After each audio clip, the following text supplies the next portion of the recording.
Finally आपका यहाँ विषय गणित का प्री बोर्ड परीक्षा 2025 पेपर लेके आ चुके हैं। आप लोग बहुत सारे यहाँ पर कमेंट आए थे कि विषय गणित के पेपर लाओ, तो फाइनली आपका पेपर आ चुका है। और साथ ही इस वीडियो में आपका यहाँ पर दिखली पूर्णांक आपका 75 नंबर का रहेगा। समय आपका यहाँ पर 3 घंटा रहने वाला है। और साथ ही हमने आपको पहले बता दिया, आप यहाँ 75 नंबर लाना चाहते थे, इस वीडियो को पूरा आपको ध्यान से देखना है। और साथ ही इस वीडियो को आप अपने दोस्तों तक भी जरूर शेयर कर दीजिएगा और चैनल को सब्सक्राइब कर लीजिए और वीडियो को लाइक कर लीजिए। साथ ही आपके यहाँ पर निर्देश आते हैं सही प्रश्न हल करना अनिवार्य है। फिर आपका दूसरा आता प्रश्न के लिए आवंटित अंक उनके सम्मुख अंकित है। तीसरा आता प्रश्न क्रमांक 1 से प्रश्न क्रमांक 5 तक वस्तुनिष्ठ प्रश्न है, ठीक है। फिर आप यहाँ पर चौथा निर्देश देख लीजिए, तो इस तरह से आपके निर्देश दिए हैं। साथ ही इंग्लिश मीडियम के स्टूडेंट भी देख सकते हैं। और साथ ही स्टूडेंट आप यहाँ पर देख लीजिए, आपके आते सही विकल्प चुनिए जो कि आपके 6 नंबर के रहने वाले हैं। तो पहला आपका आता है, यदि किसी द्विघात बहुपद ax² + bx + c के शून्यक अल्फा और बीटा हो तो अल्फा + बीटा का मान होगा।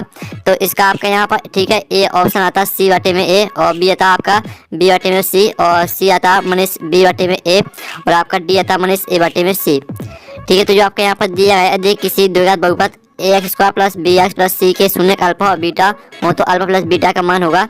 तो इसका जो आपका यहाँ पर राइट आंसर रहेगा वो आपका सी हो जाएगा, मनीष b/a। फिर आपका यहाँ पर दूसरा आता है, ठीक है, 26, 39 और 91 का एचसीएफ होगा। तो आपको इसका एचसीएफ बताना है। तो ये आता आपका 13, बी आता आपका 26 और सी आता आपका 7 और डी आता 1, ठीक है। तो जो आपका यहाँ पर दिया है 26, 39, 91 का एचसीएफ होगा। तो जो इसका आपका एचसीएफ रहेगा वो आपका 13 रहेगा, ठीक है। 13 आपका राइट आंसर हो जाएगा। और जो आपका यहाँ पर तीसरा आता है श्रेणी 6, 12, 18 का कौन सा पद चौगुन है। तो इसका आपका ए आता 5वां और बी आता आपका 8वां और सी आता आपका 9वां और डी आता 6वां। तो जो आपके यहाँ पर दिया है श्रेणी 6, 12, 18 का कौन सा पद चौगुन है, तो आपका यहाँ पर तीसरे का करेक्ट आंसर आपका सी हो जाएगा, 9वां, ठीक है। और फिर आपका यहाँ पर चौथा आता है, तो आप यहाँ पर यदि टीक्यू केंद्र ओ वाले किसी वृत्त पर दो स्पर्श रेखा इस प्रकार है कि कौन, ठीक है, कौन POQ आपका 110 डिग्री दिया गया है, तो कौन PTQ बराबर है। तो आपके यहाँ पर कौन PTQ बताना क्या रहेगा। तो इसका राइट आंसर आपका 70 डिग्री हो जाएगा, ठीक है। और फिर आपका पांचवा तक किसी त्रिभुज ABC में D समांतर BC है, AD बराबर x, D बराबर आपका x - 2 और AE बराबर x + 2 तथा EC बराबर आपका यहाँ पर x - 1, तब x का मान होगा। तो आपका x का मान बताना क्या रहेगा। तो इसका आपका ए ऑप्शन आता 5, बी आता आपका 4, सी आता आपका 3 और डी आता 2। तो जो आपका x का मान रहेगा वो आपका 4 रहेगा, ठीक है। आपका 4 यहाँ पर राइट आंसर हो जाएगा। तो इस तरह से जो आपका 5वां सही विकल्प वो कंप्लीट हो जाता है। फिर आपका 6वां देख लेते हैं। तो 6वां आपका आता है, ठीक है, a/a2 बराबर b/b2 बराबर नहीं c/c2। तो रेखिक समीकरण 1 में a1x + b1y + c1 बराबर 0 तथा a2x + b2y + c2 बराबर 0। तो इसका जो राइट आंसर रहेगा वो आपका बी हो जाएगा, का कोई हल नहीं होगा, ठीक है। आपका बी करेक्ट आंसर रहेगा।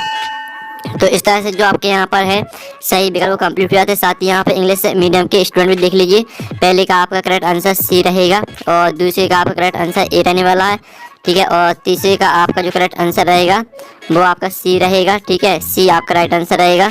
और चौथे का आपका करेक्ट आंसर रहेगा 70 डिग्री, ठीक है, नहीं बी। और पांचवें का आपका यहाँ पर जो करेक्ट आंसर रहेगा वो आपका 4 रहने वाला है, ठीक है। और जो छठवें का आपका यहाँ पर करेक्ट आंसर रहेगा तो वो हम यहाँ पर देख लेते हैं। इसका आंसर आपका बी रहने वाला है, ठीक है। छठवें का आपका बी करेक्ट आंसर रहेगा। तो इस तरह से जो आपके सही विकल्प वो कंप्लीट हो जाते हैं। और साथ ही आप यहाँ पर देख लीजिए रेखा स्थान भरी जो कि आपके 6 नंबर के रहेंगे। तो पहला आपका आता है, दो समान कोणिक त्रिभुजों में उनकी संगत भुजाओं का अनुपात सदैव डोडो होता है। तो यहाँ पर दो समान कोणिक त्रिभुजों में उनकी संगत भुजाओं का अनुपात सदैव बराबर होता है, ठीक है। तो आपका बराबर यहाँ पर राइट आंसर रहेगा। फिर आपका यहाँ पर आता है दूसरा, किसी बिंदु की x अक्ष से दूरी इस बिंदु का डंडो कहलाती है। तो यहाँ पर किसी बिंदु की x अक्ष से दूरी उस बिंदु का कोटि कहलाती है, ठीक है। कोटि आपका राइट आंसर रहेगा दूसरे का। और जो आपके यहाँ पर तीसरा आता है, ठीक है, 3 मीटर ऊंची मीनार के पास से 3 मीटर दूर स्थित है बिंदु पर मीनार की चोटी का उन्नयन कोण ... होगा। तो यहाँ पर 3 मीटर ऊंची मीनार के पास से 3 मीटर दूर स्थित है बिंदु पर मीनार की जो ठीक है, मीनार की चोटी के जो उन्नयन कोण रहेगा वो आपका 45 डिग्री रहेगा, ठीक है। 45 डिग्री आपका राइट आंसर हो जाएगा। फिर आपका चौथा देख लेते हैं। चौथा आता है, किसी असंभव घटना की प्रायिकता सदैव डोडो होती है। तो यहाँ पर किसी असंभव घटना की प्रायिकता सदैव आपकी शून्य होती है, ठीक है, शून्य आपका राइट आंसर हो जाएगा। फिर आपका पांचवा तक केंद्रीय प्रवृत्ति के 3 मापांकों का संबंध, ठीक है, बहुलक बराबर 3 माध्यक बराबर, ठीक है, 3 माध्यक - 2 माध्य। तो 2 मादा आपका यहाँ पर राइट आंसर रहेगा। और जो आपका यहाँ पर 6 मादा त्रिज्या r वाले वृत्त के क्षेत्रफल का सूत्र डॉट डॉट है, तो यहाँ पर त्रिज्या r वाले वृत्त के क्षेत्रफल का सूत्र है आपका पाई आर स्क्वायर। ठीक है, पाई आर स्क्वायर आपका यहाँ पर राइट आंसर हो जाएगा। ठीक है, 6वें का आपका जो आपका 6वां रेगिस्तान है उसका आंसर रहेगा आपका पाई आर स्क्वायर। और साथ ही आप यहाँ पर इंग्लिश से मीडियम के स्टूडेंट भी यहाँ पर देख सकते हैं। ठीक है, और साथ ही आप यहाँ पर देख लीजिए आपके लिए सही जोड़ी बनाइए जो कि आपकी 6 नंबर की रहेंगी। तो पहले आती है आपकी सेक थीटा, तो सेक थीटा को आपको मैच कर देना है यहाँ पर 1/2 में कॉस थीटा से।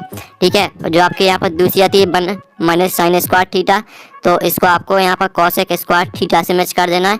और जो आपके यहाँ पर तीसरी आती है टेन थीटा, तो सॉरी जो आपके यहाँ पर टेन थीटा है, तो टेन थीटा को आपको मैच कर देना है यहाँ पर साइन थीटा बटे में कॉस थीटा। और जो आपके यहाँ पर ये एक्स स्क्वायर, ठीक है, A X square plus B X plus C बराबर 0 का प्रवक्ता, तो इस चौथी को आपको मैच कर देना है यहाँ पर बी स्क्वायर माइनस 4ac बड़ा है 0। ठीक है, फिर जो आपके यहाँ 5 में दी है x square A X square plus B X plus C बराबर 0 के मूल वास्तविक नहीं है यदि, तो इसका आंसर आपको सी से मैच कर देना। ठीक है, बी स्क्वायर, ठीक है, माइनस 4ac छोटा है 0 से। और जो आपके यहाँ पर दिए है, ठीक है, आपकी 6वीं जो आपकी सही द्विघात समीकरण का मानक रूप, तो इसको आपको ए से मैच कर देना है। ठीक है, आप फिर से देख लीजिए, आपकी पहली सही जोड़ी है वो आपको मैच करनी ई से, और दूसरी सही जोड़ी आपको मैच करनी है यहाँ पर एफ से, और जो तीसरी सही जोड़ी टेन थीटा, तो इसको आपको साइन थीटा बटे में कॉस थीटा से। चौथी सही जोड़ी मैच करनी है आपको यहाँ पर डी से, और 5वीं आपको मैच करनी है सी से। ठीक है, इस तरह से तो आपकी सही जोड़ी रहेंगी, आप इसका स्क्रीनशॉट ले सकते हैं। और यहाँ पर इंग्लिश से मीडियम के स्टूडेंट भी देख लीजिएगा। प्रश्न आपका यहाँ पर चला था एक शब्द वाक्य में उत्तर दी जो कि आपके 6 नंबर के रहेंगे। ठीक है, तो पहला आता मूल बिंदु से। ठीक है, मूल बिंदु से बिंदु एक्स वाई की दूरी कितनी है, तो इसका आंसर आपका रहने वाला, ठीक है, x square plus y square.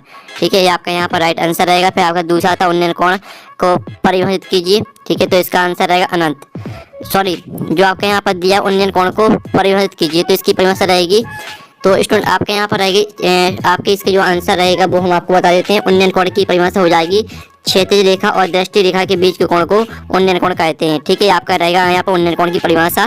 फिर जो आपका तीसरा आता है एक वृत्त की कितनी स्पर्श रेखाएं हो सकती हैं, तो यहाँ पर एक वृत्त की आपकी अनंत स्पर्श रेखाएं हो सकती हैं। ठीक है, अनंत। और जो आपके यहाँ पर दिया गया, ठीक है, वृत्त के चाप की लंबाई का सूत्र लिखिए, तो वृत्त के चाप की लंबाई का सूत्र होता है आपका 2 पाई r गुणा थीटा बटे में 360 डिग्री। ठीक है, ये आपका आंसर रहने वाला है। और जो आपके यहाँ पर दिया गया 5वां, किसी एपी के प्रथम n पदों के एक फल का सूत्र लिखिए, तो इसका आंसर आपका क्या रहेगा, इसका आंसर आपका हो जाएगा एस एन बराबर h बटे में 2 गुणे। ठीक है, आपको यहाँ पर सॉरी फिर से लिख कर दिखा देते हैं। जो आपके यहाँ पर इसका आंसर जो आपका वृत्त के चाप की लंबाई का सूत्र, ठीक है, वृत्त की चाप की लंबाई का सूत्र आप फिर से देख लीजिए 2 पाई r गुणा थीटा बटे में 360। ठीक है, ये आपका वृत्त की लंबाई का सूत्र होता है। और जो आपके यहाँ पर दिया है किसी एपी के प्रथम n पदों के एक फल का सूत्र लिखना है आपको, तो इसका आंसर आपका एस एन बराबर h बटे में 2, ठीक है, गुणे कोष्टक 2a, ठीक है, प्लस n माइनस 1d, ये आपका सूत्र होता है। ठीक है, तो इसका आप यहाँ पर स्क्रीनशॉट ले सकते हैं, याद कर लीजिए। और जो आपके यहाँ पर ये शंकु के आयतन का सूत्र लिखिए, तो यहाँ पर शंकु के आयतन का सूत्र होता है v बराबर 1/3 पाई r स्क्वायर h। ठीक है, ये आपका यहाँ पर होता है शंकु के आयतन का सूत्र। ठीक है, आपका क्वेश्चन चौथा यहाँ पर कंप्लीट हो जाता है। फिर आपका यहाँ पर इंग्लिश से मीडियम के स्टूडेंट भी दे सकते हैं। अब चलिए आपके यहाँ पर आते हैं सत्य असत्य लिखिए, जो कि आपके 6 नंबर के यहाँ पर रहेंगे। तो पहला आता है यदि एक त्रिभुज के 2 कोण एक अन्य त्रिभुज के क्रमशः 2 कोणों के बराबर हो तो त्रिभुज समरूप होते हैं। तो पहला आपका क्या रहेगा, पहला आपका यहाँ पर सत्य हो जाएगा। ठीक है, और जो आपका यहाँ पर दूसरा आता है √3 एक परिमेय संख्या है, तो आपका यह असत्य हो जाएगा। ठीक है, दूसरा। और जो आपका यहाँ पर तीसरा आता है, ठीक है, तो 2 4 6 8 समांतर श्रेणी है, तो आपका यह सत्य रहेगा। और चौथा आता है अर्धगोले का संपूर्ण पृष्ठ क्षेत्रफल बराबर 3 पाई स्क्वायर होता है, जहाँ अर्धगोले की त्रिज्या है, तो चौथा आपका सत्य रहेगा। और 5वां आता किसी घटना की प्रकृति ऋणात्मक भी हो सकती है, तो ये आपका असत्य रहेगा। और 6वां आता बिंदु माने 4 6 एवं 4-6 के मध्य बिंदु के निर्देशांक 0 0 हैं, तो आपका यह 7 रहेगा। ठीक है, तो इस तरह से आपके 7 हो जाते हैं। पहला आपका रहेगा 7, ठीक है, और दूसरा आपका 7 रहेगा, और तीसरा 7 रहेगा। ठीक है, चौथा भी 7 रहेगा, और पांचवा आपका 7 रहेगा, छठवां 7 रहेगा। ठीक है, तो इस तरह से आपके 7 हो जाते हैं। साथ ही यहाँ पे इंग्लिश मीडियम के स्टूडेंट देख लीजिए। ठीक है, और साथ ही आपके यहाँ पर क्वेश्चन 6 आता है। ठीक है, द्विघात बहुपद x² - 2x -8 के शून्य आपको निकालने हैं। ठीक है, तो पहले हम यहाँ पर 2 नंबर के क्वेश्चन देख लेते हैं, फिर इनके आंसर भी देखेंगे। इसका अर्थ आप यहाँ पर देख लीजिए, किसी बहुपद px के लिए y बराबर px का ग्राफ नीचे आकृति में दिया गया, px के शून्य की संख्या आपको लिखनी है। ठीक है, और फिर आपके यहाँ पर आता है 7वां क्वेश्चन। ठीक है, HCF 3 6 और 6 संख्याओं का आपका 9 दिया गया, तो इसका आपको LCM निकालना है। इसका अथवा देख लीजिए, आवाजी गुणनखंड विधि द्वारा 8 9 और 25 का HCF ज्ञात कीजिए। फिर आपका 8वां आता है देखिए समीकरण। ठीक है, y बराबर mx + 3 में यदि x बराबर -2 y बराबर 5 हो तो m का मान क्या होगा। और इसका आप यहाँ पर अथवा देख लीजिए, जांच कीजिए कि देखिए समीकरण 1 में 2x + y - 6 बराबर 0 और 4x - 2y - 4 बराबर 0 हल संगत है या असंगत। ठीक है, फिर आपका 9वां आता है। ठीक है, तो 9वां देख लीजिए, द्विघात बहुपद 4u² + 8u के शून्य ज्ञात कीजिए। और इसका अथवा आता है। ठीक है, एक द्विघात बहुपद ज्ञात कीजिए जिसके शून्यों का योग तथा गुणनफल क्रमशः -3 और 2 है। फिर आपका 10वां आता है। ठीक है, ऐसे प्रथम 10 धनात्मक पूर्णांकों का एक ज्ञात कीजिए जो 5 से विभाज्य हो। फिर आपका इसका अथवा देख लीजिए। ठीक है, वह AP निर्धारित कीजिए जिसका तीसरा पद 5 और 7वां पद 9 है। फिर आपका यहाँ पर 11वां आता है, जिसमें आप यहाँ पर आकृति, ठीक है, त्रिभुज ODC और सर्वांग त्रिभुज OBA। ठीक है, और कोण BOC बराबर आपका 125 डिग्री है, कोण CDO आपका 70 डिग्री है, तो कोण आपको OAB ज्ञात करना है। और साथ ही इसका आप अथवा देख सकते हैं, 2 त्रिभुजों की समरूपता की आवश्यक शर्त लिखिए। फिर आपका 12वां क्वेश्चन आता है। ठीक है, यदि आपका A बराबर 6 1 और B बराबर 8 2 9 आपका C 9 4 दिया गया। ठीक है, और D आपका P 3 एक समांतर चतुर्भुज के शीर्ष इसी क्रम में हो तो P का मान आपको निकालना है। ठीक है, और फिर आप इसका अथवा देख लीजिए, y मान ज्ञात कीजिए जिसके लिए बिंदु P 2 - 3 और Q 10 y के बीच की दूरी 10 मात्रक है। फिर आपका यहाँ पर 13वां आता गुणनखंड विधि से समीकरण इतने को आपको हल करना है। साथ ही इसका अथवा देख लीजिए, इसमें आपको K का मान निकालना है। फिर आपका 14वां क्वेश्चन आता है। ठीक है, जिसमें आप यहाँ पर cos A का मान निकालिए, इसका अथवा आता है, इसमें भी आपको मान निकालना है इसका। फिर 15वां क्वेश्चन देख लीजिए, 2 खिलाड़ी संगीता और रेशमा टेनिस के एक मैच खेलते हैं। यह ज्ञात है कि संगीता द्वारा मैच जीतने की प्रायिकता 0.62 है, रेशमा की जीतने की प्रायिकता बतानी है। इसका अथवा हम यहाँ पर देख लेते हैं, तो इसका अथवा भी देख लीजिए, एक 5 को एक बार फेंका जाता है, एक विषम संख्या प्राप्त करने की प्रायिकता ज्ञात कीजिए। फिर आप 16वां प्रश्न देख लीजिए, और 16वें का अथवा जांच कीजिए कि क्या किसी प्राकृतिक संख्या n के लिए संख्या 6 की घात n अंक 0 पर समाप्त हो सकती है। फिर आपका यहाँ पर आता है 7वां। ठीक है, तो 7वां देखिए, एक थैले में 3 लाल और 5 काली गेंदें हैं। एक थैले में से गेंद इच्छिता निकाली जाती है। इसकी प्रायिकता क्या है कि गेंद लाल हो, लाल नहीं हो। ठीक है, और इसका आप यहाँ पर अथवा देख लीजिए, एक चित्त प्राप्त करने की प्रायिकता ज्ञात कीजिए जब एक सिक्के को एक बार उछाला जाता है। साथ ही एक पेंट प्राप्त करने की प्रायिकता भी ज्ञात की जाती है, ज्ञात कीजिए। ठीक है, तो चलिए आपका जो यहाँ पर 7वें क्वेश्चन तक जो आपके 2 नंबर के क्वेश्चन दिए गए, इनके आंसर पहले हम यहाँ पर देख लेते हैं। तो स्टूडेंट आप यहाँ पर देख लीजिए, आपका 6वें क्वेश्चन का आंसर रहेगा। ठीक है, इस तरह से आपको इसको हल करना है। और साथ ही आप यहाँ पर 6वें क्वेश्चन का आंसर इस तरह से आप सॉल्व कर लीजिए कॉपी में अच्छे से। ठीक है, और फिर आप यहाँ पर 7वें का अथवा का आंसर देख लीजिए, जिसमें आपको क्या करना था 7वें के अथवा में। तो स्टूडेंट आपके 7वें का जो ये आपके 7वें क्वेश्चन का आंसर है। ठीक है, जिसमें आपको यहाँ पर, ठीक है, आपको LCM निकालना था, LCM। तो आप यहाँ पर देख लीजिए, इस तरह से आपको इसको हल करना है। LCM आपका आ जाएगा इतने। ठीक है, ये आपका 22,338 ये आपका LCM आ जाएगा। और फिर आप यहाँ पर 7वें का अथवा का आंसर देख लीजिए, जिसमें आपको SCF निकालना था। तो आप यहाँ पर देख लीजिए, SCF आपका 1800 आ जाएगा। ठीक है, फिर आपका यहाँ पर देख लीजिए, आपका यहाँ पर ये जो आंसर है ये आपका 8वें क्वेश्चन का आंसर है। ठीक है, 8वें क्वेश्चन का जो आपका यहाँ पर आपको 8वें क्वेश्चन में m का मान निकालना था, तो आपका m का मान -1 आ जाएगा। और जो आपके यहाँ पर प्रश्न 9 दिया गया था, ठीक है, जिसमें आपको शून्यक निकालने थे, तो आप यहाँ पर देख लीजिए 4u² प्लस 8u, ये आपका यहाँ पर दिया गया था 2 घात बहुपद। तो इसके आपको शून्यक निकालने हैं, तो इस तरह से आप देख लीजिए, इस तरह से आपको निकालने शून्यक। इसका आप स्क्रीनशॉट ले सकते हैं, ठीक है। पहले तो आप इतने स्क्रीनशॉट ले लीजिए और फिर इतने स्क्रीनशॉट ले लीजिए, ठीक है। आपका 9वें क्वेश्चन का आंसर हो जाता है। फिर आप यहाँ पर जो 9वें का अथवा उसको हम छोड़ देते हैं। जो आपका 10वां क्वेश्चन दिया था, ऐसे प्रथम 10 धनात्मक पूर्णांकों का योग ज्ञात कीजिए जो 5 से विभाज्य हो। तो ये रहा आपका 10वें क्वेश्चन का आंसर, ठीक है। ऐसे पूर्णांक होंगे 5, 10, 15, 20, 25, 30, 35, 40, 45, 50, ठीक है। इस तरह से दिया, पहला पद आपका 5 हो जाएगा और समांतर डी आपका 5 रहेगा, पदों की संख्या आपकी 10, ठीक है। आपको सूत्र में मान रख देने तो आपका आंसर निकल के आ जाएगा। फिर आप यहाँ पर 10वें का अथवा का आंसर देख लीजिए और AP निर्धारित कीजिए जिसका तीसरा पद 5 और 7वां पद 9 है, ठीक है। आपका क्वेश्चन दिया गया था 10वें का अथवा, तो ये आपका 10वें का अथवा का आंसर। फिर आप यहाँ पर 11वें क्वेश्चन का आंसर देख लीजिए जिसमें आपको कोण है, ठीक है, OAB निकालना था। तो आपका कोण OAB आपका 55 डिग्री आ जाएगा, ठीक है। आपका 11वें क्वेश्चन का आंसर और ये आपका 11वें का अथवा का आंसर, ठीक है। तो इसका भी आप यहाँ पर स्क्रीनशॉट ले लीजिए।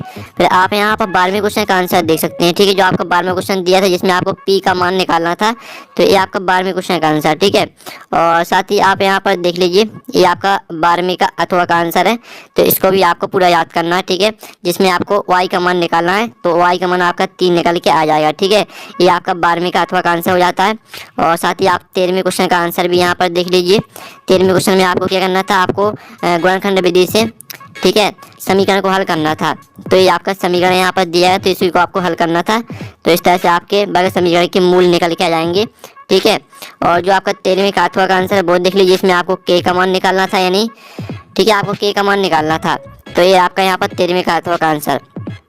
और आप यहाँ पर 14वें क्वेश्चन का आंसर देख लीजिए जिसमें आपको cos A का मान निकालना था। तो ये आपका 14वें का अथवा का आंसर, 14वें क्वेश्चन का आंसर।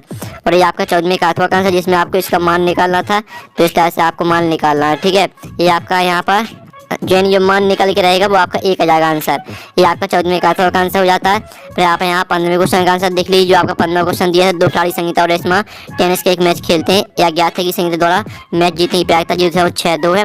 रेशमा की जीतने की क्या प्रायिकता है? तो आपको रेशमा की जीतने की प्रायिकता निकालनी थी।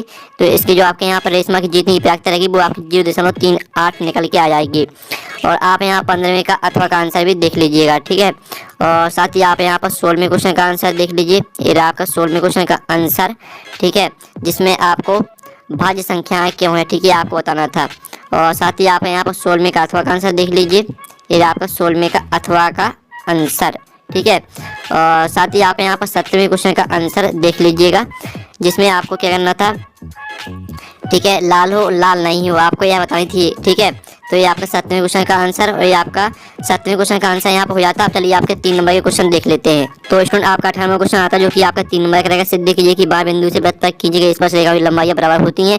इसका अथवा देख लीजिए। 2 साख केंद्रीय वृत्त की त्रिज्या 5 सेंटीमीटर 3 सेंटीमीटर बड़े वृत्त की उस जीवा की लंबाई ज्ञात की जो छोटे वृत्त को स्पर्श करती है। फिर आप 19वां क्वेश्चन देख सकते हैं, ठीक है। 19वें का अथवा देख लीजिएगा।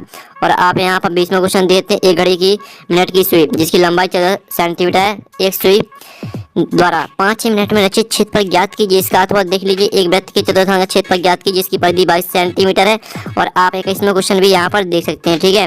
और 21वां क्वेश्चन आप यहाँ पर देते हैं। देखिए समीकरण 1 में 7x है - 15y बराबर 2 x + 2y बराबर 3 को विलोपन विधि से हल कीजिए। इसका अथवा भी आप यहाँ पर देख लीजिए। फिर आप यहाँ पर 22वां क्वेश्चन देख सकते हैं, ठीक है। आपका 22वां क्वेश्चन दिया गया है और ये आपका 22वें का यहाँ पर अथवा दिया गया है, ठीक है। तो 22वें का अथवा देख लीजिए। एक ठोस एक अर्धगोले पर खड़े एक शंकु के आकार का है जिनकी त्रिज्या 1 सेंटीमीटर है और शंकु की ऊंचाई उसकी त्रिज्या के बराबर है। इस ठोस का आयतन पाई के पदों में ज्ञात कीजिए। फिर आपके यहाँ पर 23वां क्वेश्चन आता है, ठीक है। तो 23वां क्वेश्चन आप यहाँ पर देख सकते हैं और साथ ही 23वें का आप अथवा देख लीजिए, ठीक है। तो चलिए आपके जो यहाँ पर 3 नंबर के क्वेश्चन है, ठीक है। प्रश्न आपके यहाँ पर 18 से लेकर जो 3 नंबर के क्वेश्चन है और साथ ही 4 नंबर के क्वेश्चन 23 तक, ठीक है, इनके जो आंसर वो देख लेते हैं। तो स्टूडेंट आप यहाँ पर देख लीजिए। आपका 18वें क्वेश्चन का आंसर रहेगा, ठीक है। और ये आपका 18वें का अथवा का आंसर, ठीक है। तो इसको भी आपको यहाँ पर पूरा का पूरा याद करना है, सॉरी याद नहीं करना, आपको सॉल्व करके सीखना है, ठीक है। क्योंकि मैथ का भी याद नहीं किया जाता, उसे सॉल्व करके सीखना पड़ता है, तो वो हमेशा माइंड में बना रहता है, ठीक है। और साथ ही आप यहाँ पर देख लीजिए। आपको 19वें क्वेश्चन का आंसर, तो आप इसका भी स्क्रीनशॉट ले लीजिए। तो आप इतना स्क्रीनशॉट ले लीजिए और फिर आप यहाँ पर इतना स्क्रीनशॉट ले सकते हैं। और फिर आप यहाँ पर 19वें क्वेश्चन का आंसर देख लीजिए। आपका 19वें क्वेश्चन का आंसर है 19वें का अथवा का, ठीक है, 19वें का अथवा का आंसर है आपका। और साथ ही आप यहाँ पर 20वें क्वेश्चन का आंसर देख लीजिए, और ये आपका 20वें का अथवा का आंसर, ठीक है। तो स्क्रीनशॉट आप लेते चलिएगा। और ये आपका 21वें क्वेश्चन का आंसर, ठीक है, स्क्रीनशॉट आप ले लीजिएगा। और ये आपका यहाँ पर, ठीक है, ये आपका 21वें क्वेश्चन का ही आंसर है, ठीक है, यह पूरा आपका 21वें क्वेश्चन का आंसर है यह। और फिर आप यहाँ पर 21वें का अथवा का आंसर देख लीजिए, ठीक है। दोनों के आंसर हमने कराए हैं, ठीक है। जो भी आपको दोनों में से एक सही लगे वो आप सीख के जाना, ठीक है, क्योंकि पेपर आपका यही आने वाला है। और आप यहाँ पर देख लीजिए आपका 22वें क्वेश्चन का आंसर, ठीक है, और साथ ही आपका 22वें का अथवा का आंसर है, तो इसको भी स्क्रीनशॉट आप ले सकते हैं। और ये आपका 23वें का अथवा का आंसर, ठीक है। तो इस तरह से जो आपका पेपर पूरा कंप्लीट करा दिया। तो हम नेक्स्ट वीडियो में, थैंक्स फॉर वॉचिंग।